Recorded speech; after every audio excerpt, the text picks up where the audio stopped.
اعوذ باللہ من الشیطان الرجیم بسم اللہ الرحمن الرحیم الحمد للہ رب العالمین والصلاة والسلام علی سید الانبیاء والمرسلین وخاتم النبیین اللہم صلی علی سیدنا و مولانا محمد وعلی آل سیدنا و مولانا محمد وبارک وسلم وصلی علیہ۔ معزز ناظرین السلام علیکم ورحمۃ اللہ وبرکاتہ۔ جاذب پبلیکیشنز میں خوش آمدید۔ میں محمد سعید جاذب آپ کی خدمت میں حاضر ہوں۔ تعلیم القرآن کا سلسلہ جاری ہے اور میں آپ کی خدمت میں سورہ آل عمران کی تفصیلات و تشریحات لے کر حاضر ہوں۔ آج کی نشست میں سورہ آل عمران کی آیت نمبر 23، 24 اور 25 شامل ہیں۔ ارشاد باری تعالی ہے الم تر الی الذین اوتوا نصیبا من الکتاب یدعون الی کتاب اللہ لیحکم بینہم ثم یتولی فریق منہم وہم معرضون ذلک بانہم قالوا لن تمسنا النار الا ایاما معدودات وغرہم فی دینہم ما کانوا یفترون فکیف اذا جمعناہم لیوم لا ریب فیہ ووفیت کل نفس ما کسبت وہم لا یظلمون۔ کیا آپ نے نہیں دیکھا جنہیں کتاب کا ایک حصہ دیا گیا ہے وہ اپنے فیصلوں کے لیے اللہ تعالیٰ کی کتاب کی طرف بلائے جاتے ہیں، پھر بھی ان کی ایک جماعت منہ پھیر کر چلی جاتی ہے۔ اس کی وجہ ان کا یہ کہنا ہے کہ ہمیں تو گنے چنے چند دن ہی آگ جلائے گی۔ ان کی گھڑی گھڑائی باتوں نے انہیں ان کے دین کے بارے میں دھوکے میں ڈال رکھا ہے۔ پس کیا حال ہوگا جب ہم انہیں اس دن جمع کریں گے جس کے آنے میں کوئی شک نہیں ہے، اور ہر شخص کو اس کا پورا پورا بدلہ دیا جائے گا جو اس نے کمایا ہوگا اور ان پر ظلم نہ کیا جائے گا۔ ناظرین، ان آیات میں اہل کتاب کی ایک بری خصلت کا ذکر کیا گیا ہے کہ جب انہیں برائیوں سے روک کر کتاب اللہ کی طرف دعوت دی جاتی ہے تو وہ خود اپنی کتاب سے منہ پھیر لیتے ہیں اور اس کے احکام ماننے سے انکار کر دیتے ہیں۔ ارشاد باری تعالی ہے الم تر الی الذین اوتوا نصیبا من الکتاب، کیا آپ نے ان لوگوں کی طرف نہیں دیکھا جنہیں کتاب کا کچھ حصہ دیا گیا ہے؟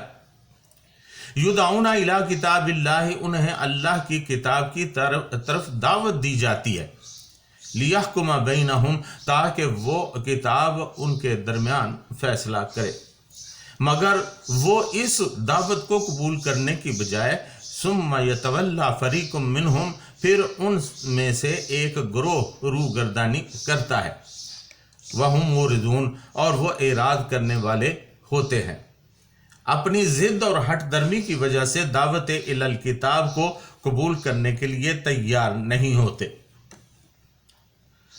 ناظرین، لغوی اعتبار سے نصیب ان کے معنی ہے متعینہ، یعنی قائم کردہ۔ مفسرین کرام رحمت اللہ علیہم فرماتے ہیں کہ اگرچہ وہ لوگ مکمل تورات اور انجیل کے حاملین ہونے کے دعوے دار تھے، مگر یہاں پر نصیبا من الکتاب یعنی کتاب کا کچھ حصہ فرمایا گیا ہے۔ اس کی وجہ یہ ہے کہ ان بدبختوں کا پوری کتاب پر ایمان ہی نہیں تھا۔ تورات و انجیل کا کچھ حصہ تو انہوں نے خود ہی ضائع کر دیا، کچھ میں تحریف کر دی، اور بقیہ کچھ حصہ جو محفوظ تھا اس پر بھی ایمان لے آتے تو ہدایت پا جاتے۔ تورات اور انجیل میں نبی آخر الزمان صلی اللہ علیہ وسلم کی آمد اور آپ صلی اللہ علیہ وسلم کی بعض نشانیاں موجود تھیں۔ اگر وہ انہی پر ایمان لا کر حضور سرور کائنات صلی اللہ علیہ وسلم کو سچا نبی مان لیتے تو کوئی جھگڑا باقی نہ رہتا، مگر وہ ضد اور عناد کی وجہ سے ایمان سے محروم رہے۔ انجیل کے متعلق خود پادریوں نے تسلیم کیا کہ ان میں 3000 غلطیاں ہیں جو لوگوں نے شامل کر دی ہیں۔